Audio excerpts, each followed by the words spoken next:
Pre, ba't lagi kang tulala? May problema ka ba, pre? Oo, pre. Ang laki-laki nga eh. Ano yun, pre?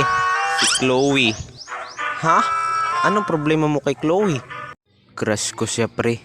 Ay, nadulas yata ang bibig ko.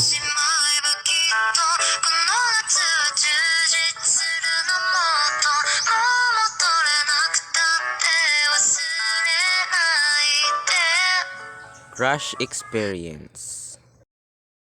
Ang bidyong to ay tungkol sa karanasan ko nung 4th year high school pa lang ako. Tungkol ito sa naging crush ko na ang ganda-ganda, laging umingiti. At dahil doon, di ko napigilan ang sarili ko na nilapitan ko siya, tapos niligawan ko siya, tapos naging kami na. Oh, ang bilis, di ba? Pero di naman nangyayari ang lahat ng yun. Iba talaga ang nangyari. Ang totoo talagang nangyari hindi ko inamin. Inamin ko lang nung nag third quarter na dahil sa kadahilanan ng pagiging tsismosa ng tropa ko. Pre, ba't lagi kang tulala? May problema ka ba, pre? Oo, pre. Ang laki-laki nga eh.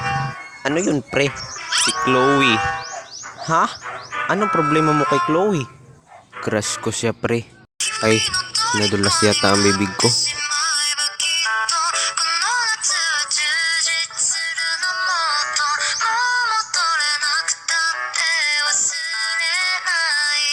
One minute later.